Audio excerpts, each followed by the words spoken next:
What's up, everybody? So, gotta make sure that we're live on the platforms because when I went on one, it was showing the re-air. So, want to give everybody a couple of seconds. If you're hearing us, say hello, say what up, though. I am Sonia. I'm back live, guys. Shout out to B and James who held it down while I was gone for the last couple of weeks. Celebrating with Pearson. We'll talk about her momentarily, all the good things. Thank you so much, B. You're awesome. Um, okay, yep, looks like I see us all now. So thank you guys so much for that. And welcome to our platform. Got a lot of stuff going on, but happy Father's Day to you guys. And for those who are fathers, uncles, father figures, and those of us who have fathers that have gone on. And grandfathers, happy Father's Day. Also, let's see, let me make sure I got everything. Happy 8th birthday to Lawson. Thank you guys for following his page, Lawson Snickers. I know B and James, you guys always support his page, so thank you so much. Lawson, he'll be over here in a minute to show off his new Braves jersey. Braves are teeing off at 10 against San Francisco later after our podcast airs. But anyway, before we went live, guys, we were actually talking about some big news out of Detroit. It almost feels like it's unfathomable to hear some of the things that go on. But I mean, I guess at the end of the day, you have to think about these are humans. And, like my grandmother always said, humans, will fail you every time. Only God is who you could depend on. So if you think of it like that, um, these people are definitely not infallible, no matter how much money they make. We'll talk about two of them specifically tonight. We'll start off with Mr. Porter out of Detroit. We'll start off with that one because that seems to be the more serious of the offenses. I mean, as a Lions fan, I was really floored because, you guys, Terry and Arnold, I said Porter, my bad. Terry and Arnold's who I'm speaking about. I guess he ported himself into Florida right now, facing incredibly severe criminal charges that could carry a life sentence, y'all. Like, this is no joke. And for those people who don't know, Florida is one of these states that if you have a serious enough offense, they don't do parole down there. They just hand you straight life without parole or the death penalty. That's it. That's Florida. And a lot of people forget that Florida is still the South. It does not matter. Florida is the most southern of the United States.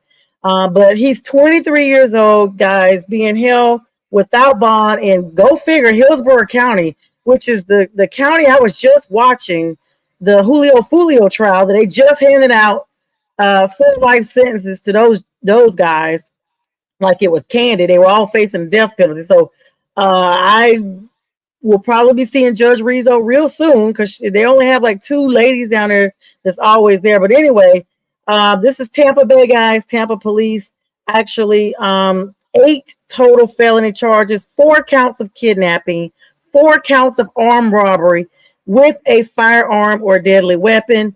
This happened in February of this year, you guys, where he was with a group, basically. And they burglarized the house, and they reported that more than $250,000, $250,000 in losses to the police, $100,000 in cash, and $80,000 luxury necklace. So they definitely hit a lick, as they say. They really knew where to hit up to get that type of bag illegally. But then they said that they believe that he hired a personal driver. Basically, and I'm sorry, I'm reading because I don't know all the details, so I'm having to read this a little bit tonight. Believing that their hired personal driver and 2 other men were responsible for the actual theft, and him and his associates actually orchestrated, which is conspiracy. Shout out to my criminal law professor. I'm taking criminal law right now. Just talked about conspiracy with orchestrating and retaliation plot. And the retaliation is where it gets really crazy. 3 victims were lured to an apartment where they were jumped, pistol whipped, and held at gunpoint by Arnold's associates. Now, This is the crazy thing. Certain states, you don't have to be there when the crime goes down if you're one of the orchestrators. If you were an accessory before the fact, if you are a conspirator, just because you're not present, and Florida is one of those states, does not mean that you cannot be criminally charged as a principal in fact, not a principal second part, because you basically were the mastermind behind the scene. They said he wasn't at the apartment at the time, but investigators allege he was a primary conspirator. I didn't even get that part. See, there you go. Notes coming in handy. And he watched the entire ordeal via a live stream that his crew set up to make sure, basically, like, here you go, boss. We want you to see this is happening. Police later cleared the driver and two other victims, confirming they had absolutely nothing to do with the original burglary. Because just because you know about a burglary or you see it doesn't mean that you're a part of the act. But this is crazy.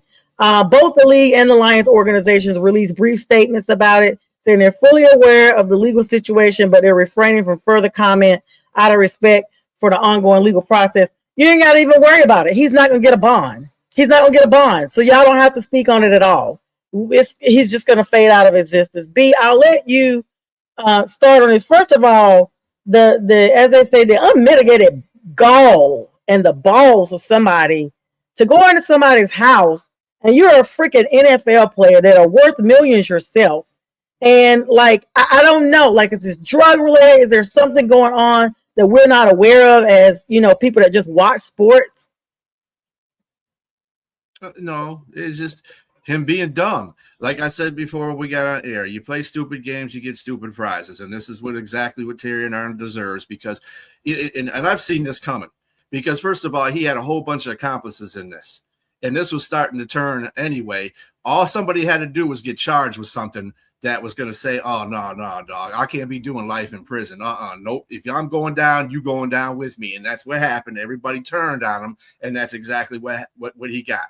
So I don't know what he was thinking. And then he got the wrong people. Boy, you got to be dumb. If you went and you robbed somebody that wasn't the actual people who robbed you, and then you robbed somebody they weren't the ones, man, you didn't do any investigation. All that damn money that you could have saved, you could have found out who the real people were and then got them. I'm not saying that would have been any better, but the point of the matter is you just 3 innocent people, basically. You pistol whip. Oh, so this is how this all stemmed from, like, retribution of some sort? I was wondering how he randomly chose this house. And then his excuse is, oh, well, I was waiting for the police to do their job, and they didn't do their job, and so this is what happened. That's basically what the system is about. The whole, thing is about, because the police didn't do their job immediately. Well, they're not going to solve a crime immediately. No police department can do that.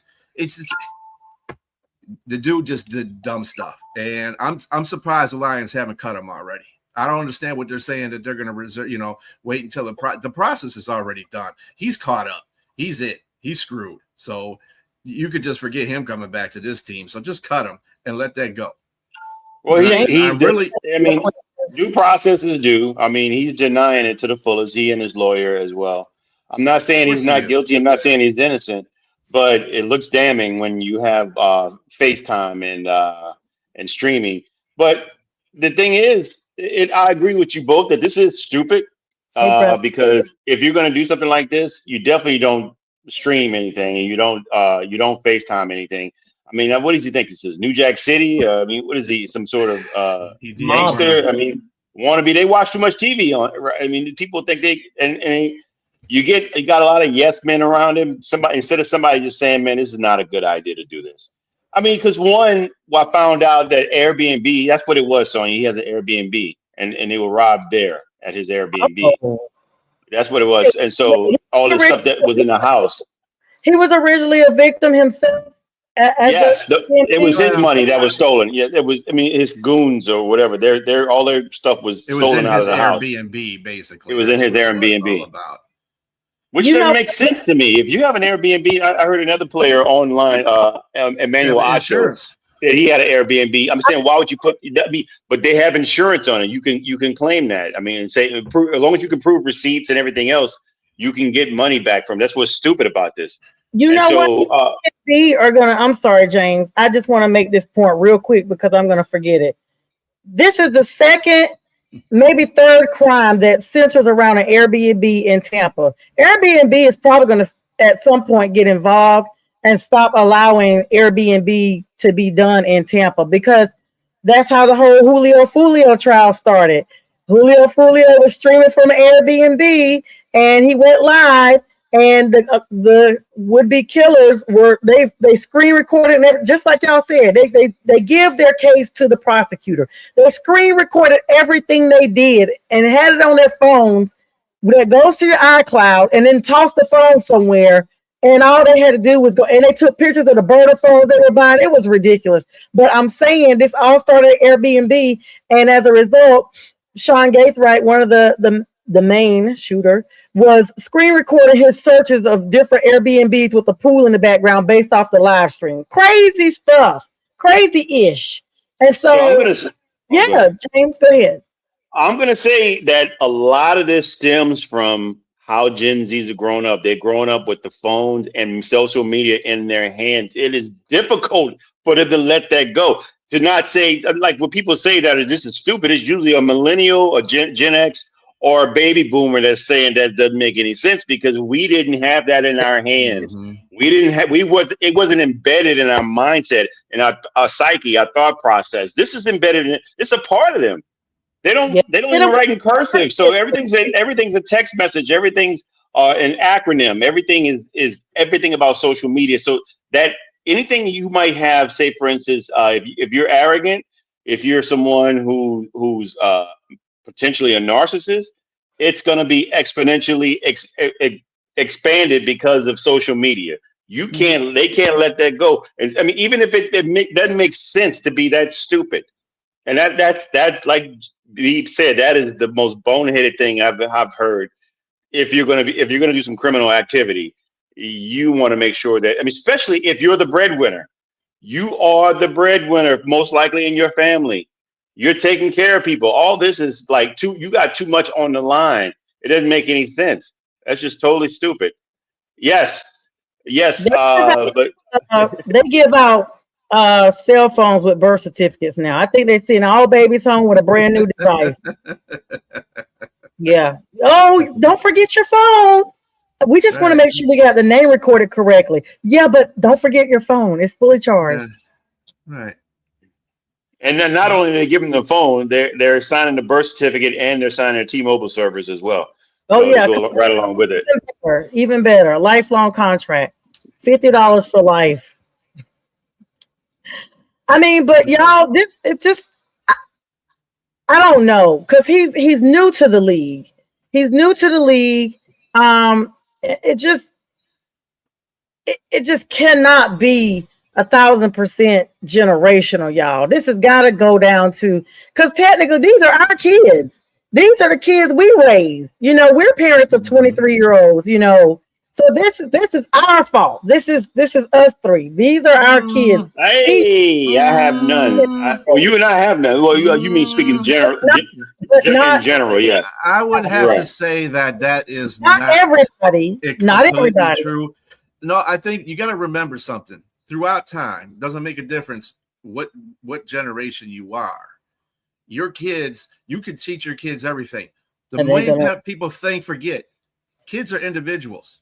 Those turn into individuals. They're going to have individual thought processes, whether they hear stuff from you or not. They're going to do what they're going to do. Just like me and James always said when we were younger, we would do dumb stuff.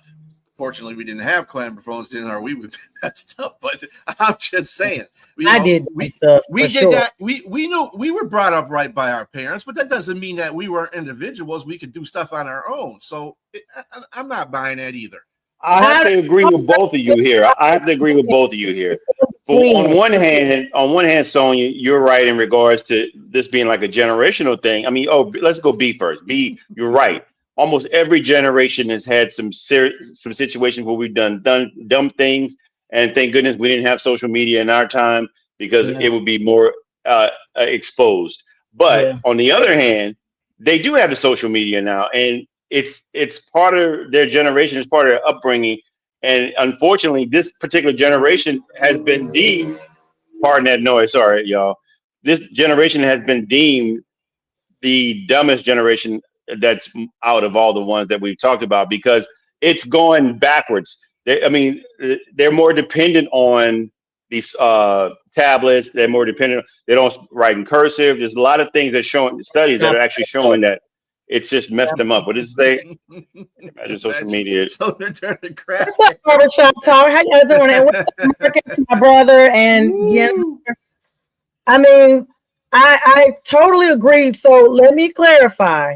It'd be a lot of cracky tales going on for sure. Yeah, it's so riled up because like when we grew up, we're like, okay, we're a product of the prior generation. It's just normal chronological genealogical order.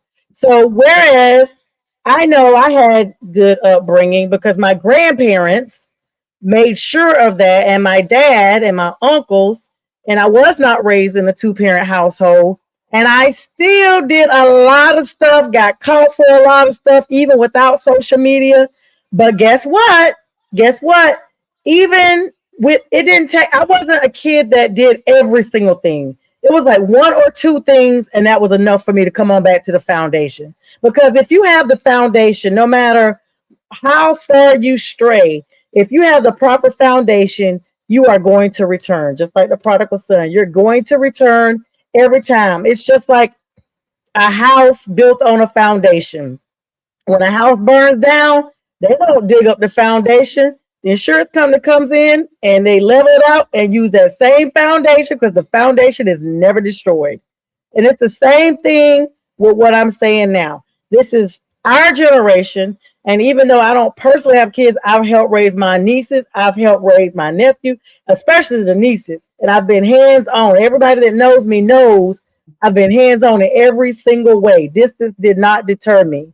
So that is one reason why I am immensely grateful that my niece has kept herself level headed because it's a lot going on out here in this world.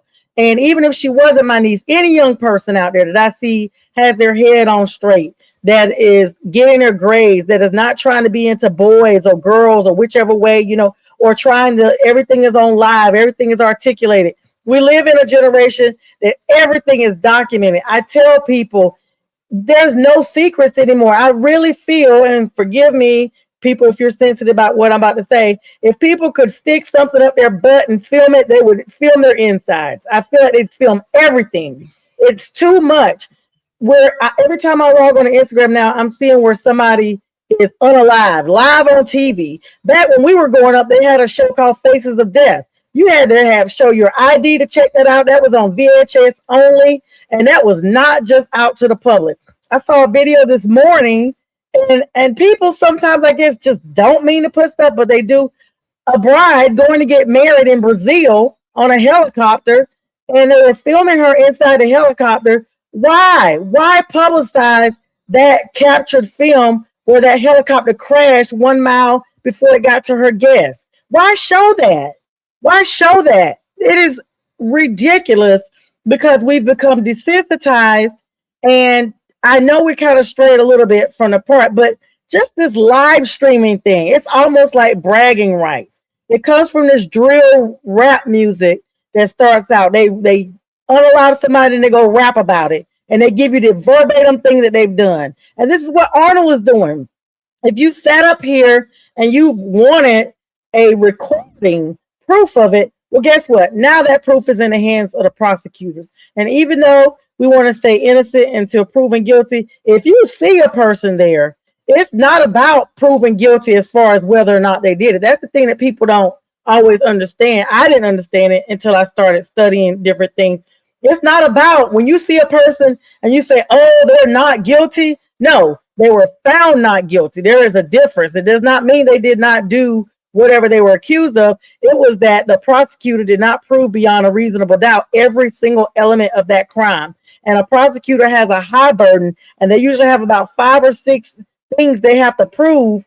And if they miss just one, then the defendant is not guilty. And that's where it gets crazy. So it's not that they didn't do it, because you can have somebody on film like just this situation right here.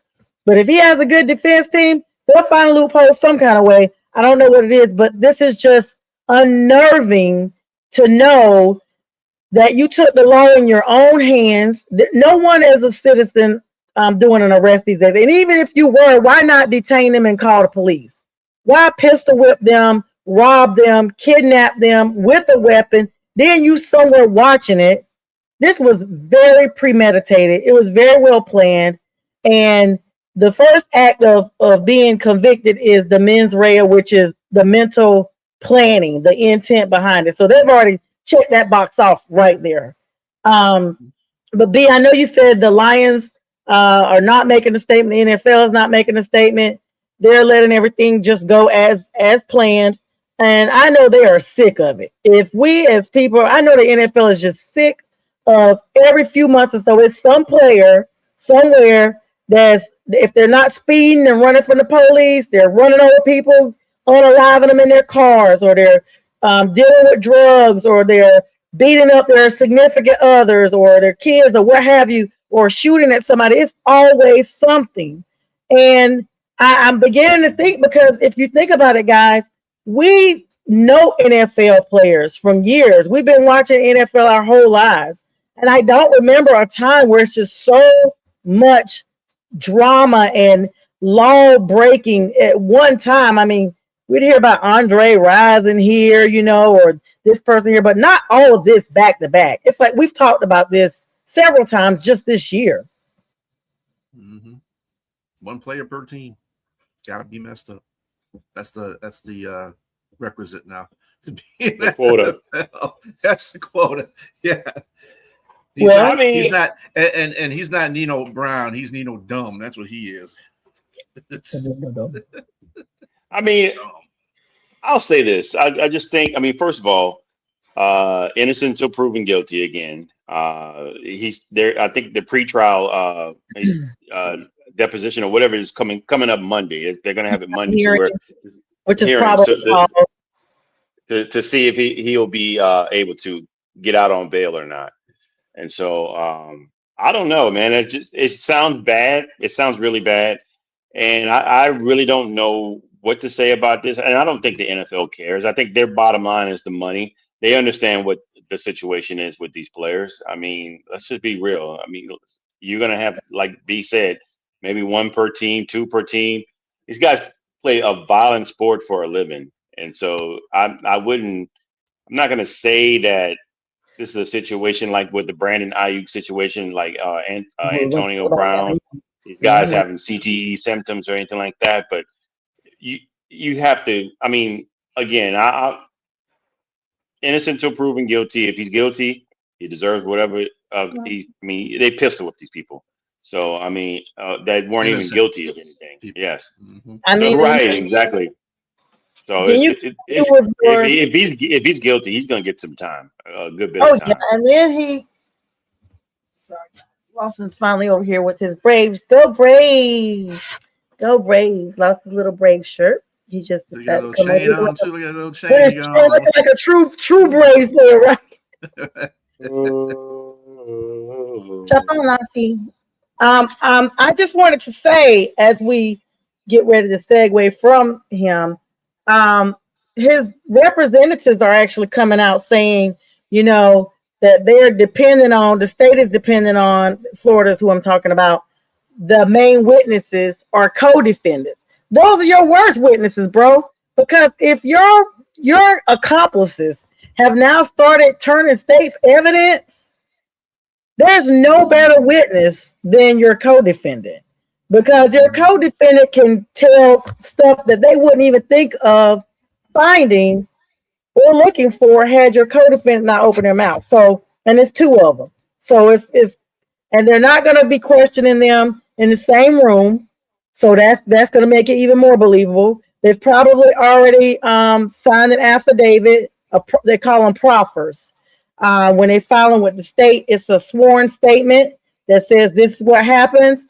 And they have them separated when they do it. And I guarantee you, before they decided to go this far, they looked at both statements and they were like, yep, both stories check out. These guys haven't even been around each other. They could not have corroborated this. So these two guys have already pled guilty. So their case is adjudicated, which means they probably got some type of probated sentence in a form. And because they want the big fish, they want um, Arnold, and they want to give him life. And I'm telling you, with 8 charges, even with one charge carries life, it is highly difficult to overcome this much. And of course, his defense counsel saying he's denying any involvement just because he wasn't there. And they maintain his complete innocence. And they claim that the state is just relying on these witnesses that are convicted felons who have incentives to shift blame, which is a plea agreement. And so that's according to NFL.com. The state attorney's office did file pretrial detention motion to argue that Arnold should remain in custody without bail. And I mean, I'm pretty sure he's not gonna get a bail. Not with this. Not when you have co-defendants that's already stand against you, because they're gonna be worried about witness intimidation. There's 4 things that they consider for bond factors, bail factors in pretty much every jurisdiction. And it's flight risk, like if you're going to abscond from the court, witness intimidation. The third one is if you are predisposed to commit future crimes while you're out on bond. That's 3. And then the fourth one is if you have solid ties to the community. And so, yeah, what'd you say, James? I was about to say, if he's decided to go find the actual people that robbed him, they're watching this right now laughing. Yeah. You got the wrong people. They took all that out of there because you know what he came to court dressed in? A green jumpsuit. You know what a green jumpsuit means? Suicide watch. That's what that means. So he ain't going nowhere. And that's another reason they not only took away the bond, they obviously said something to the fact that made them put him in his own cell without, Oh, he's separated. Yeah. Separated, yeah. Because their colors are red. They wear red in Hillsborough County. So if he's got on a different color, he's definitely in isolation. Mm-hmm. That's he had a crazy. green one on. Everybody else had the red on, or the bright orange, or whatever the hell color that is. But yeah, so okay, yeah, turtle suit. You got it right. There you go, turtle suit. Yeah, so while we're speaking about legal drama, before we go to the break, man, this 28 minutes went by fast. I can't believe it. Jeez, we spent a lot of time on Mr. Arnold here. Brandon Ayuk, I literally don't know. James kind of led to this, and I was going to bring him up next. He was on live today basically saying, he's fired his agent back in November. He doesn't have an agent. He's been all over the place, all over social media. San Francisco 49ers wide receiver, serious off-field trouble. Basically, he has a arrest warrant issued by Santa Clara County District Attorney's Office over a misdemeanor charge of the speeding that we talked about. But he's been on social media basically saying, he ain't going to no court. Basically, insulting a district attorney out there, that type of thing. And he even recorded himself speeding, going over 100, and uploaded it to his social media as well, and tagged the district attorney's office, like basically in your face.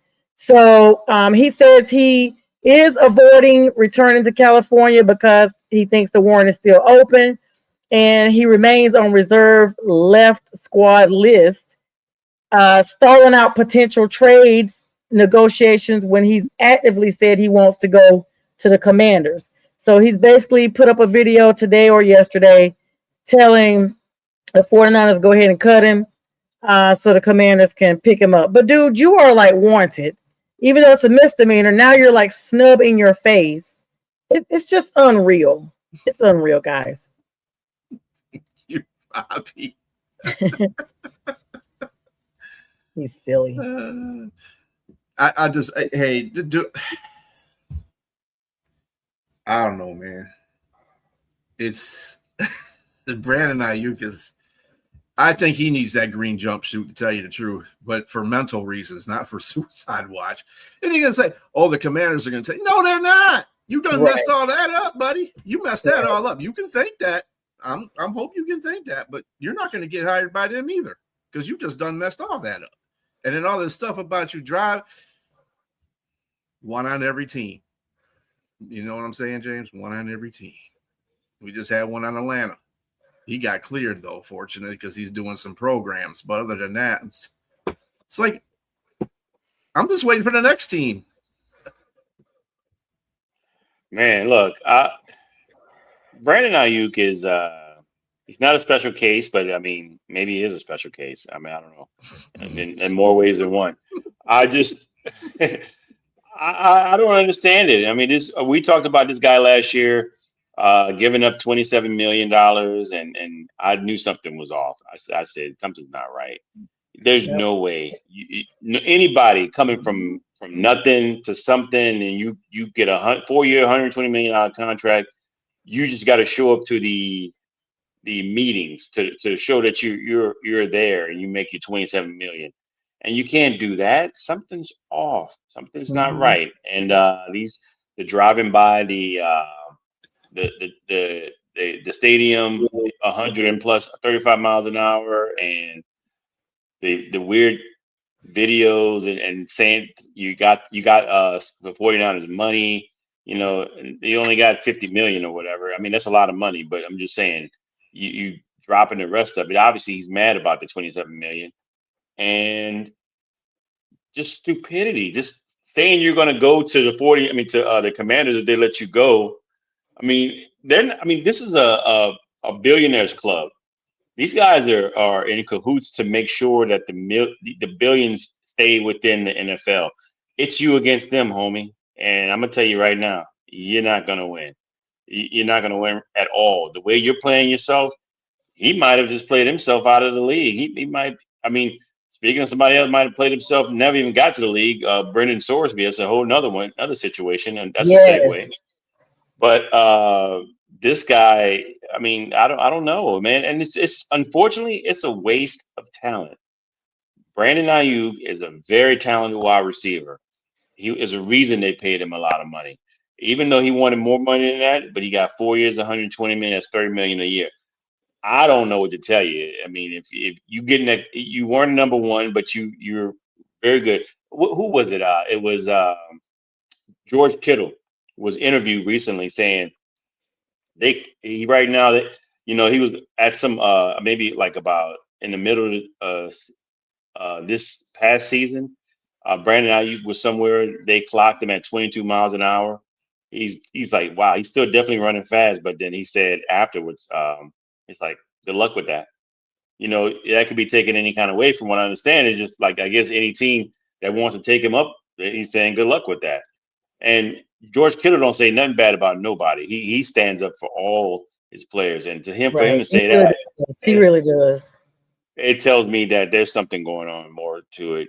Like they're probably fed up because most of these locker rooms, they're closely knit, especially the 49ers. Yeah, like It's a kind of brother. weird that they starting to back away from him. Something's wrong.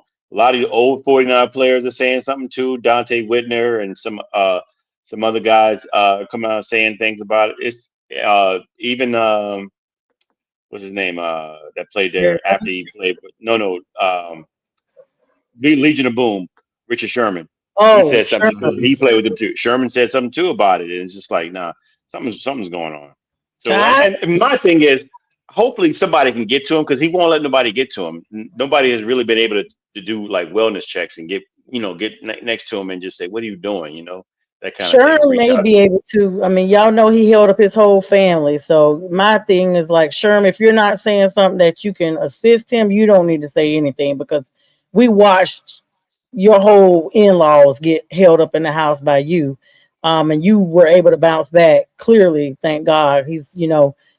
But once something is out there, people will be quick to have revisionist history. So if he's coming from a place of being, negative, he shouldn't. He should be trying to be a place of, restitution for what has occurred to try to bring him back in. Like, hey, I've been there.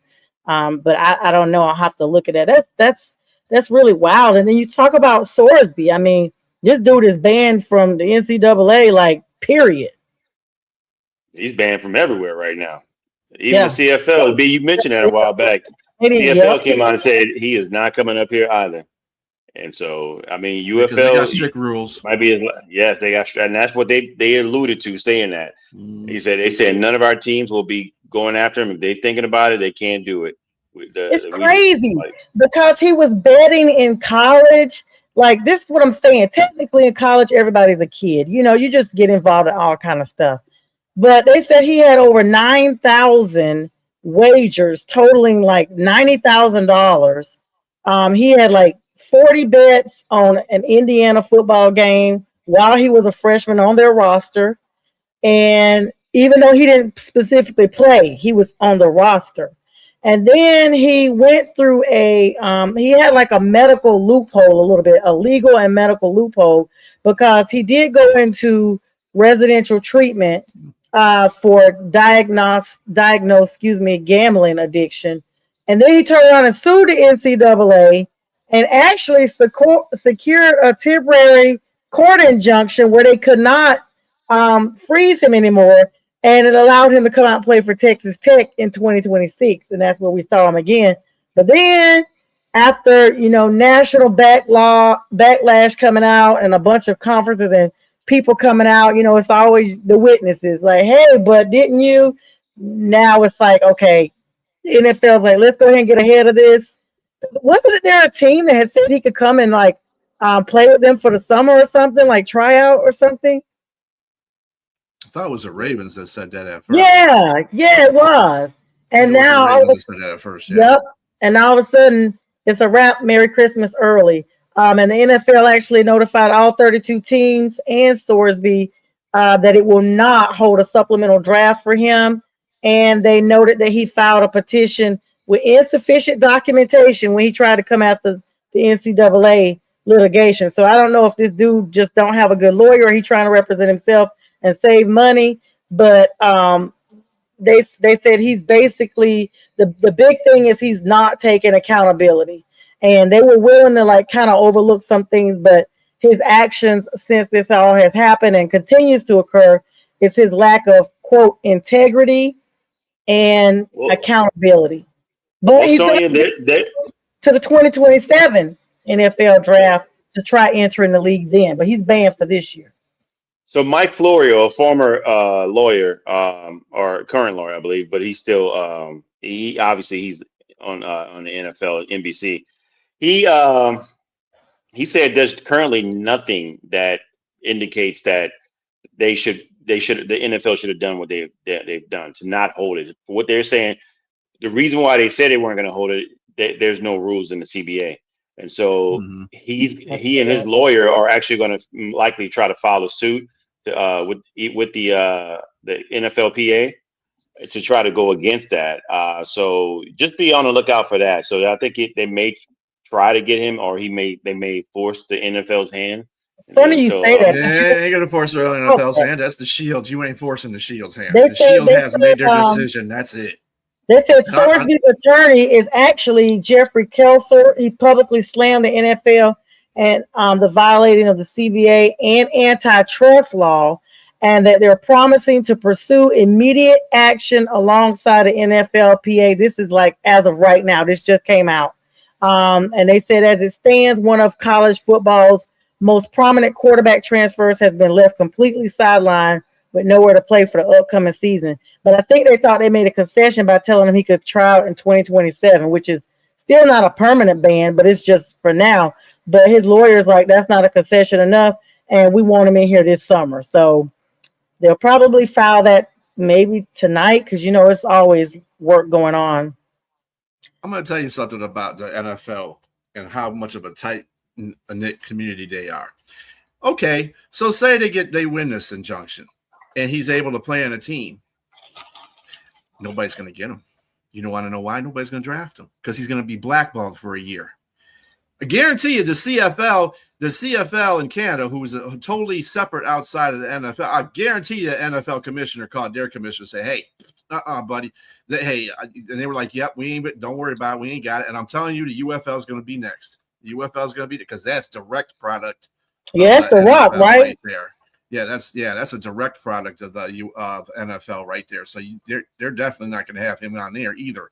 He's just gonna be blackballed for a year, and he's gonna have to face that. Whether they can do all kinds of injunctions, they can do this, they can do that, win this, win that. No team's going to get him, even if they have a supplemental draft. They're just not going to get him because they're going to fear that backlash from the NFL because they're protecting the shield. And I'm not saying that the NFL is right in this whole situation, but the hypocrisy is just enormous. You got every FanDuel, MGM bet, everything betting for football. You got betting lines that are more important than anything else in the NFL, but you don't want your players to be betting on stuff, dude. It's over. I mean, he's probably not going to. It's going to be a hard time for him to try to make any type of team because most teams don't want. I mean, especially I hate to put him in that Pete Rose, or he may get banned for life. I mean, I know they banned Pete Rose from the Hall of Fame, but I'm just saying he may not be able to play professional football because I know you said, Sonia, he's young and 9,000 is a problem. That's a problem. That's compulsive. Man, that's part that he's not taking any accountability for it. Yeah, that's even after going to rehab. So that's the thing. Okay, so guys, we do have a little bit more news to talk about, but I want to plug in our commercial. So we're gonna all go backstage and put up these pictures of our salutants, Lawson and Pearson. Pearson, congratulations from Southwest Guilford High School, graduating in the top percentage out of 440 students. She was also top GPA athlete of her school of about 2,000. She also was PNCNA, passing her North Carolina nursing license. She will be going to UNC Charlotte in the fall, majored in nursing on her journey to become a nurse practitioner. She was also the 25-26 homecoming queen and the 2026 Miss Jabberwock for the High Point alumni chapter of Delta Sigma Theta Sorority Incorporated. Pearson was also student of the year for Triple Threat. It is a piano, jazz, tap band outside that she has going on. She was in that. Thank you so much, Barbershop. And Pearson also worked at Tropical Smoothies. She worked at least 20 hours a week. 4.46 GPA. Congratulations to Pearson. If you notice, she had 13 cords. She had a total of 14. She was not allowed to wear the 14th one because it was from the National Honor Society. But she's been highly sought after by a lot of different organizations and thousands of dollars in scholarships. So congratulations to my niece, my daughter, Pearson Haley Jones. And next up, we have. I think play our video. Oh yeah, you do have that. Okay, we're gonna all go backstage so we can see the whole thing. Here we go, y'all. Here we go. Yes, sir!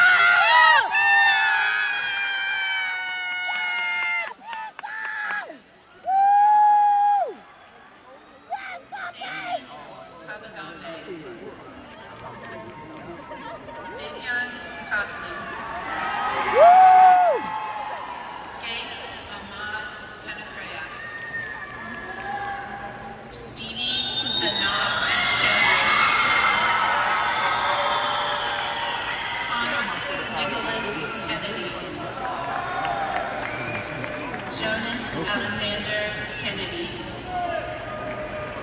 Maham Khan. Baby girl did it. Sohail Khan. Fazilia Kim. Ryan Seyong Kim.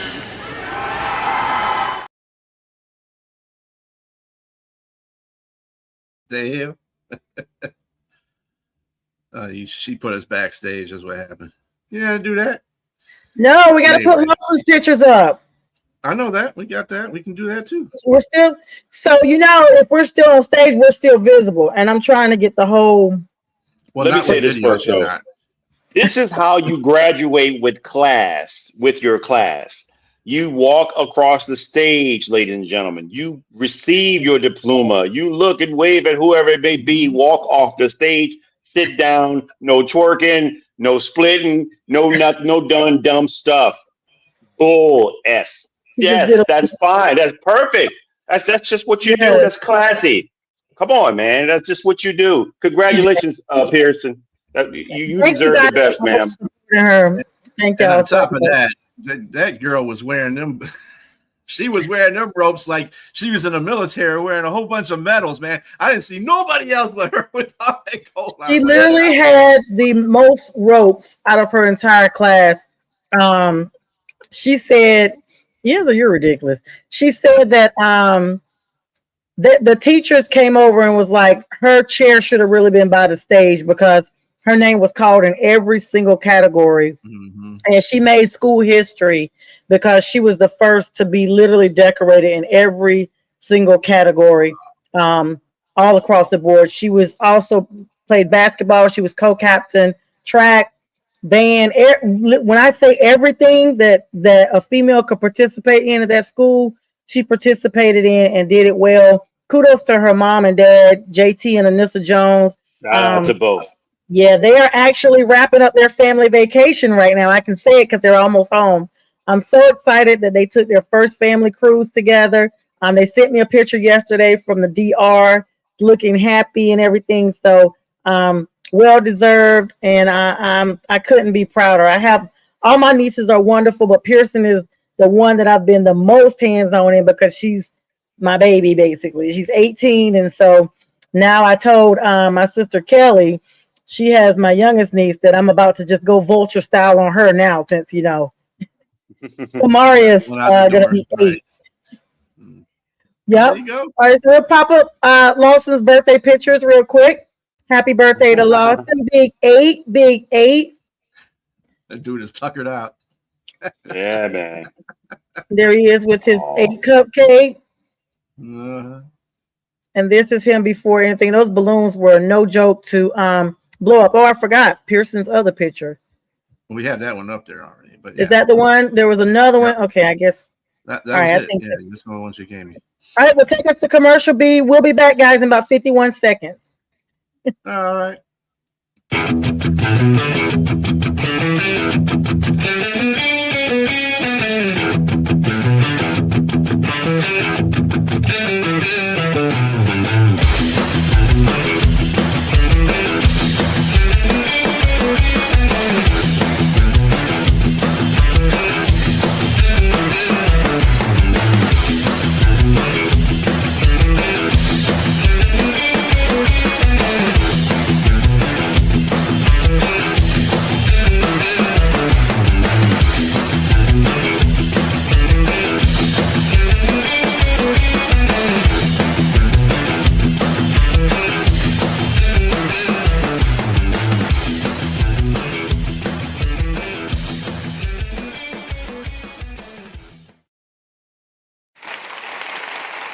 All right, and welcome back.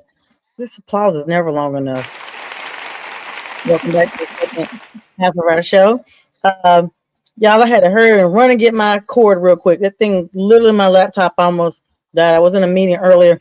All right, real quick, we're going to talk about this NHL draft frenzy. Then we're going to go over to the big news that I know everybody's been waiting for us to talk about.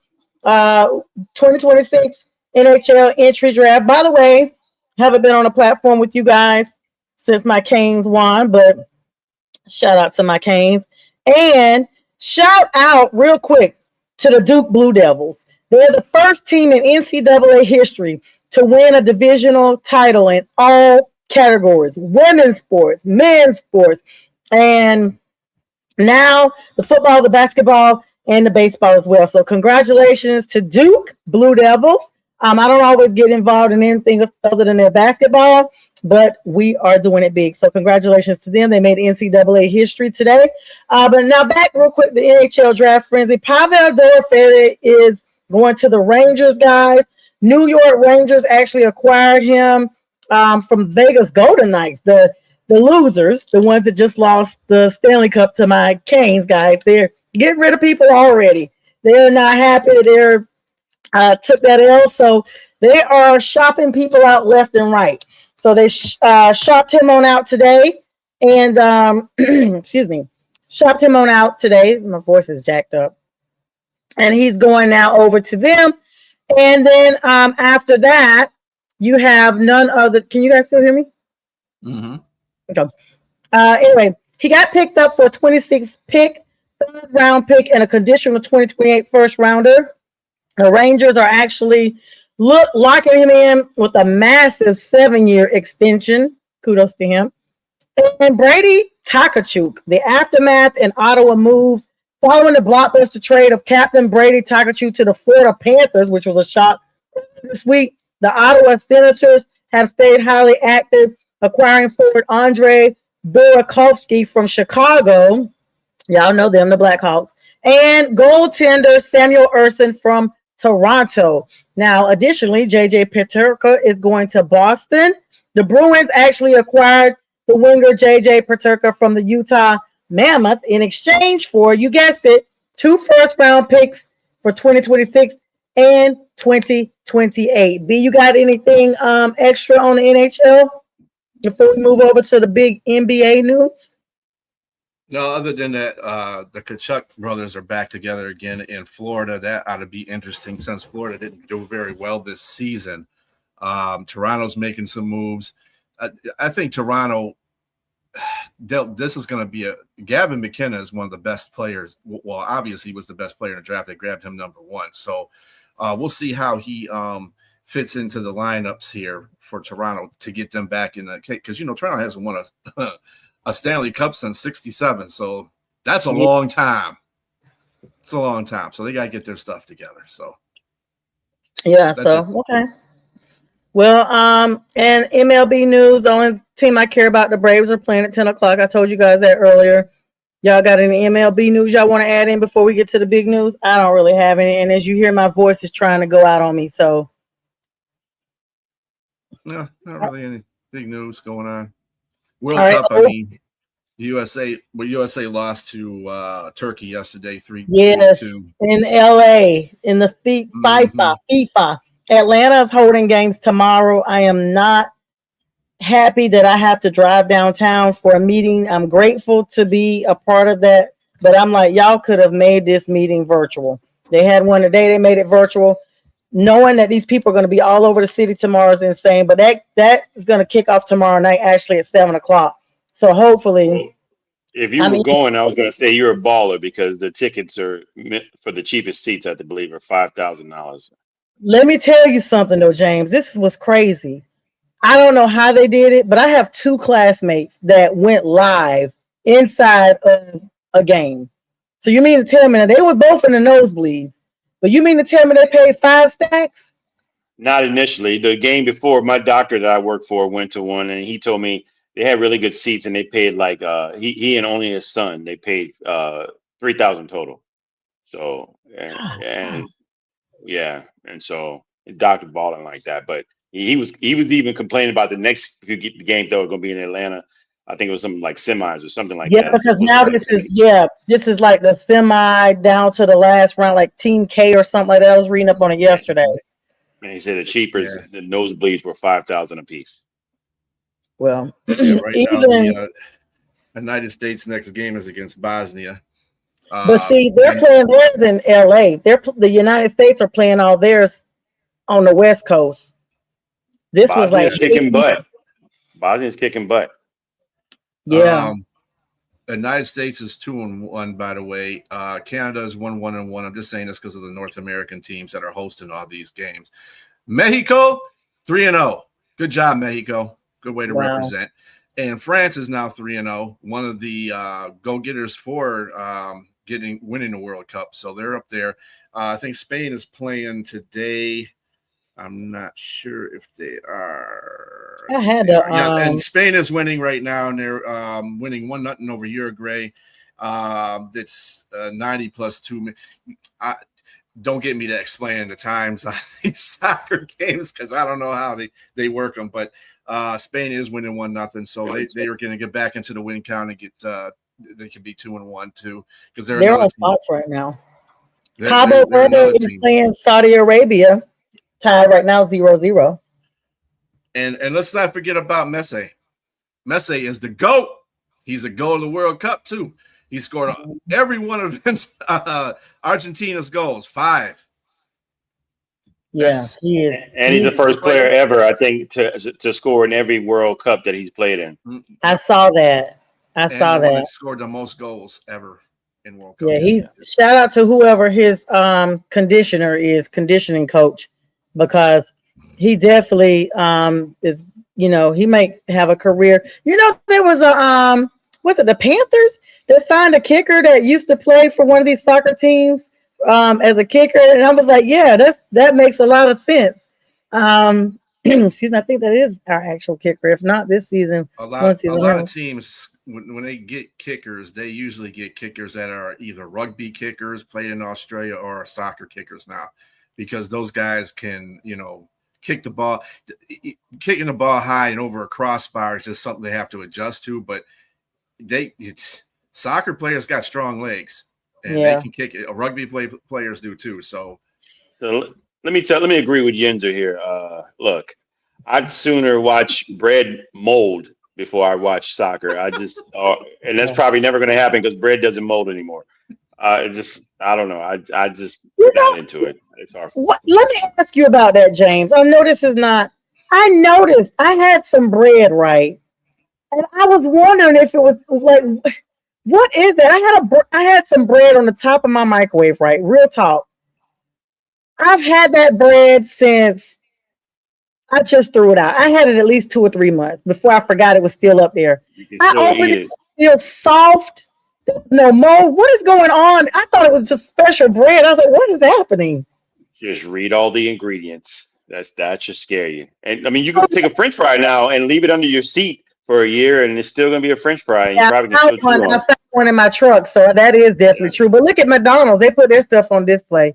I'm still going to order it though, but wait a minute. So the bread, as long as it's golden and hot, yes, for sure. So you're saying bread literally scientifically does not? It was Aldi's low calorie wheat. It's the no. Most breads now do not mold anymore. It's just some of the ingredients that prevent it. The preservatives that are in it. Aldi's has got a lot of breads that are like that. Yeah, you go buy that Wonder Bread or that day old bread from the bread store.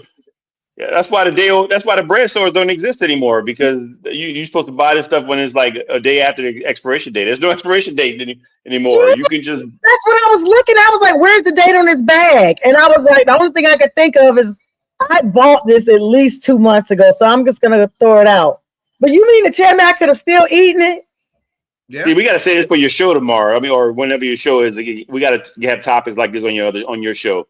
So when you have like things you want to talk about, like crazy stuff like that, I love to talk about that kind of stuff. All right, let's talk about the big news as we get ready to wrap up. Yeah, I know James has worked all day. He's about to go to bed. Dizzle, you're just weird all around. Every comment is just going further and further down the toilet.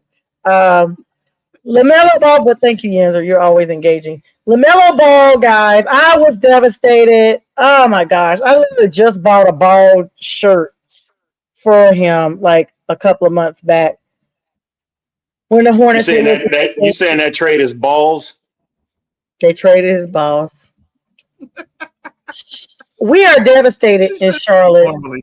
But I saw somewhere that he got a D+ ranking his last season with the Hornets, and that their new trade, who they're getting with the Cody dude, is an A- or a B+. But this was a stunning blockbuster, kind of like when LeBron and AD got split up. That type of shock. I remember don't be quiet, Dizzle. I remember being in Hawaii and I thought it was like spoof TV, because I was like, these Hawaiians got this information wrong.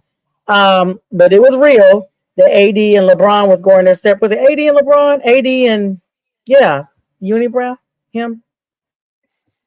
Yeah. So I was shocked when they traded him. But anyway, this transaction is a massive part of a multi-team trade restructuring involving the Julius Randle to Brooklyn domino, and will be officially finalized on July 6th. with LaMelo Ball and Josh Green. I had to tell you guys they're going to the T Wolves. The Hornets are receiving Nas Reed, a 2033 unprotected first round pick, which means basically if they don't like the pick, they get to pick somebody else in that same round. First round pick swaps from 2028, 2029, 2030, and 3 second round picks from 2029, 2032, and 2033. They got a lot. So if y'all That's a think good that's a deal. lot, It's a good deal for both teams, I think, that's because the picks are later for the Timberwolves. So in the short term, they can win in this situation. I think conquer. Lamelo Ball, as long as he stays healthy, they're going to have one of the best backcourts that that's in the league right now. And a lot of people are thinking like, okay, well they're both high volume shooters. I think you let Melo be who he is, and Anthony Edwards, Ant Man, is a shooting guard. So he can feed off the ball. He can feed off the ball. They're gonna be really good in this situation. But going back to uh, Charlotte, Nas Reed is an underrated trade. I don't think people really understand. This man was sixth man of the year, and so he's Mm. gonna be a really good player for y'all at some point. He gives good quality defense on the perimeter, and I think he averages like 42, 43% from the 3 point line. So he is definitely definitely more off ball now, And and Barbershop that's said gonna free him they're up. putting Yep, all their for sure. eggs with Con Knuckle. That's Yeah, rebuilding. yeah, For sure, and that's good. Kobe, Yeah, as well, yeah. and Yeah. Kobe. Kobe So played good, it's gonna. I think it's gonna be good for you guys because I and you like as still. much as I like Lamelo Ball. I mean, look, yeah, Lamelo. I think he's a ball hog, and so I think it'll be better. And I think this is a good trade for both teams. It'll work out for both teams. And then on top of that, there's the rumor, of course, that that the Charlotte is making some cap room because they could go after Jalen Brown. So I That sent you was the that other one. screenshot and I said you heard it here first. I sent that in our group chat a couple of days ago and nobody responded. Y'all probably was asleep. I said you heard it here first. $40 million has been freed up in cap space, and they said that's just enough to be able to afford Anthony Brown. So yeah, go back and look at the Jalen. And text. or Jalen Brown, yes, Well, and Jalen Brown. they unfortunately, also Sonia, have I they saw also that way have more. before you even put it on there. So Yeah, They but also yeah, have more ammunition too, though. Those draft capital that they just accumulated, they can help. They can give that to yeah, Boston as well. So yep. that it works out. You're right. They might be one of the front runners because he's definitely going to be gone by the end of this summer for sure. well, I misspoke a little bit, but I didn't because Charlotte's my team.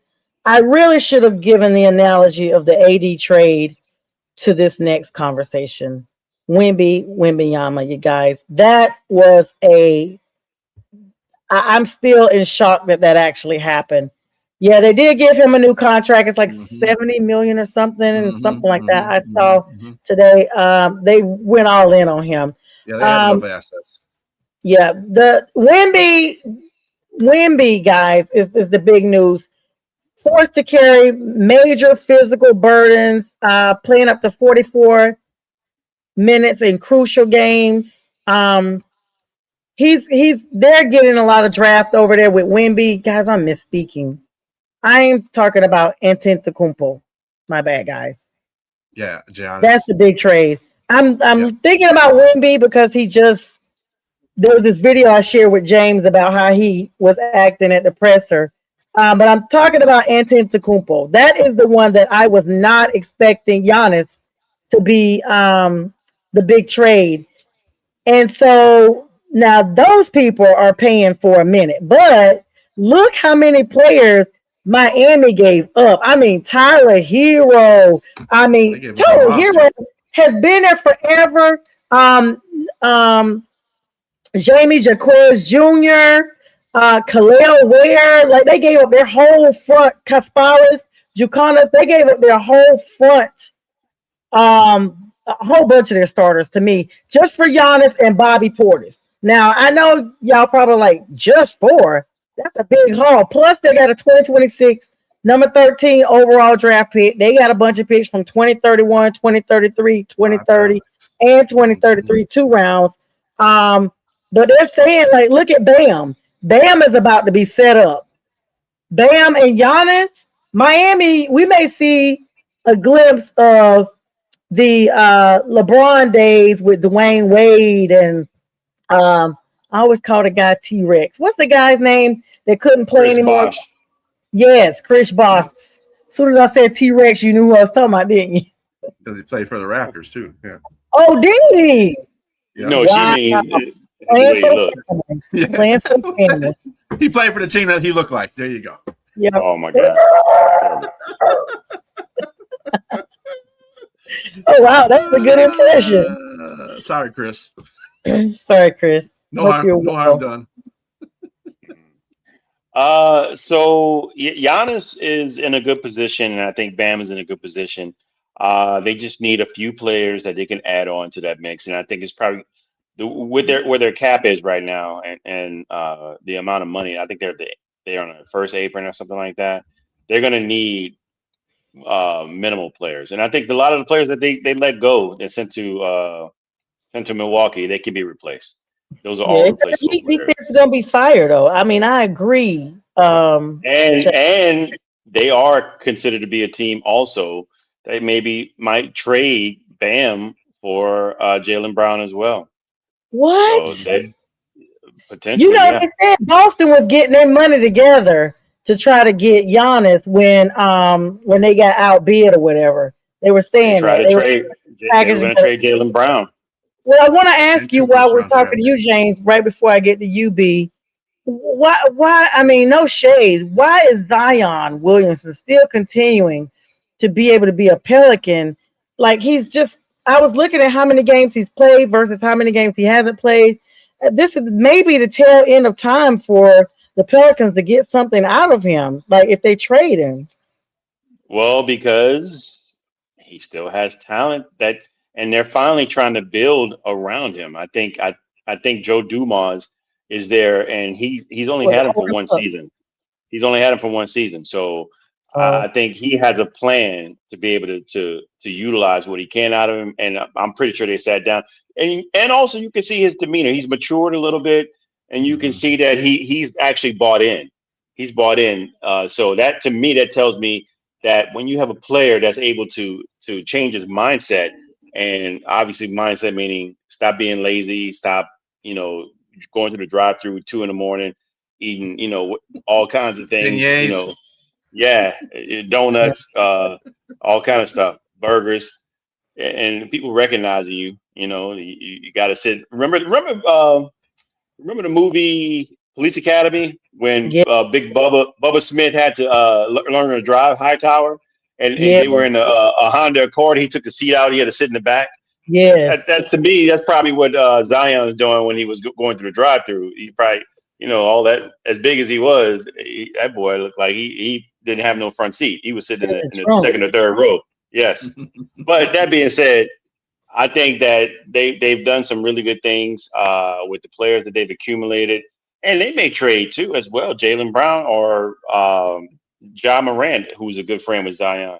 There's Mm-hmm. talk about him potentially being traded down there as well. So we'll see. I like New Orleans, the potential. I think the, the Big Easy down there, the sky's the limit for them with Zion at the helm. V, your thoughts? Yeah, you got to give Memphis some credit too, though. They are trying to build a team down there. They got pretty good draft picks. They just got Isaiah Stewart from Detroit, so that should help their grit a little bit. So they're building a team. I don't Right. know what they have, what their thought process is, if this is going forward, John Morant or not.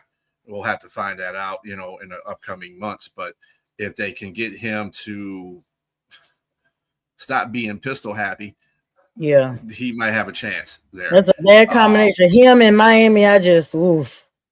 Yeah. And then on top of that, just a little bit of Piston news too. Duran is not satisfied with the contract that the Pistons had offered him. It's like, dude, how about show up during the playoffs? Then maybe you wouldn't have this problem. You know what I'm saying? So he's looking for a sign and trade somewhere. The Pistons did get Isaiah Joe from OKC, good shooter. So we'll see what happens with that. It looks like the Pistons are doing a lot to bolster up their offense by the picks that they've made so far in the draft. And speaking of the picks of the draft, we had a draft. What do you think about OKC drafting Adea Mara? That Well, before dude you is go 7'3". Before you go there, I want to say about your guy, Duran. I guess he's probably looking at what you said something about playoffs. I guess he's looking at what Austin Reeves got and saying he didn't do anything in the playoffs either. He got 4 years. He got 100. And you know what's funny about 185 million. Yeah. You know what's funny about that? Because the Pistons offered Austin Reeves a contract. I'm like, why the hell would you offer him a contract and then not get Jalen Duren? They're the same player in the playoffs versus the regular seasons. I'm not making no sense of that. But anyway, whatever. But yeah, so what do you feel about Mara going to OKC to kind of be the guy that's going to go against Wemby? Because I feel that it sounds like a desperate measure. It looks like a desperate measure that they took. They got a 7'3" guy in a draft that can guard the rim. He's a very good defender. Believe me, Marara's a very good defender. But you're going against the human cheat code. And he's a big body too now. He's 7'3", 260. That's not where Wemby's at right now. But he needs to get there, like James keeps saying too. He needs to get that bulk up. Do you think that was a smart move by OKC or a desperate move? No, I think it was a smart move because I think they set the precedence against the cheat code by using Hardenstein, and you can see it wore him out a little bit. I mean, he came out out the gate in the WCF championship and scored 40 and 20 rebounds, but after that, you ain't see nothing close to that. You didn't see anything close to that. They bodied him up. I don't want to say like Charles Barkley, when your body's banging, when you're banging the bodies, it's terrible. Anyway, terrible. But yeah, I think he needs to put the weight on. But I think it's a great thing for OKC to get somebody like that. I mean, you want defense. The more bigs, the merrier that you have down in the post. It keeps him out of that post. Yeah, and I agree. San Antonio's too. Also, they drafted what's his name? Quaintance. What's his first name? Damn, I just lost it. But anyway, he's another guy that has length that can play defense for San Antonio and can give Wemby some help as well as kind of spell for him too during times when he has to sit down so that defensive presence won't. He's one of the best. He was one of the best defensive players in the draft. So we got to see that as well. So San Antonio they're kind of shoring up some things. Yeah, they got to because they're all in on Wemby, and 2 games specifically, one that Wemby just being lanky cost them that game, and so they need some people around him, just if nothing else, to support him from falling into other people or into the floor. Yeah, or into the floor. All right, guys. Well, any closing thoughts as we get ready to make like Easter? But we're a little bit over, but we do sometimes. Always great conversation. Spent way too much time on Brandon Ayuk and Mr. Arnold. But I just sometimes I think I forgot I was on Friday. TA to the BA. Yeah, I think I started doing the legal score, trying to analyze criminal stuff up there. It just got like out there. So then we started talking about the wrong nickname if you're going to prison. TA. TNA. Yeah, his middle name better not be an N. It's a wrap. With that, guys, we appreciate that. Jizzle said, "Don't hinder the Yenzer great show." It's been great. We appreciate everybody in the likes, loves, comments. Thank you so much to Marcus Yenzer, to the barbershop. Thank you to Pink Fan Fred for the reels. Girl, I forgot to give you a shout out. We were so hyped up coming on here. And thank you everybody for always sharing all the platforms that allowed us to share on tonight. Join us in the morning. Got B and James with Jack Hirsch with the Great Debate Show. followed by shows throughout the afternoon. Of course, my show, The Legal Score, comes on at 4 p.m. And Sunday morning, the Sunday morning Big Sports Show, 8 a.m. Eastern Standard Time. And you got the BW Flicks with Brian and James. That's our early week Tuesday night, I believe, special at 8 p.m., right, guys? Eastern Standard Time. Right. Always a great movie review. I love watching them. And welcome to all our other podcasters. We have shows here without the cost of cable, McGrath Podcast Network. With that, we wish everyone a grand final week of June 2026. This is the last weekend of this month, 6/26/26. You guys have a good night. Peace. Before you do it, sorry. Before you do it, Independence Day. That's for our movies reviews. Is both the Independence Day movies. Sorry, I had to get that out there. Oh, no, that's right on time because next week is Independence Day. And so, well, it's the week after because Thursday's the 2nd. So it's going to go right into, but all right, Independence Day is the movie. You got Independence 1 and 2 or just 1? 1 and 2. Let me tell y'all real quick. I watched 1 in the theater and I remember being like, this movie has gone on for 2 hours and nothing has happened. This is Johnsville. And then once it started, it started. So, all right, you said I'd be there. I saw the movie there too. Yeah, wow, yeah, that'd be great.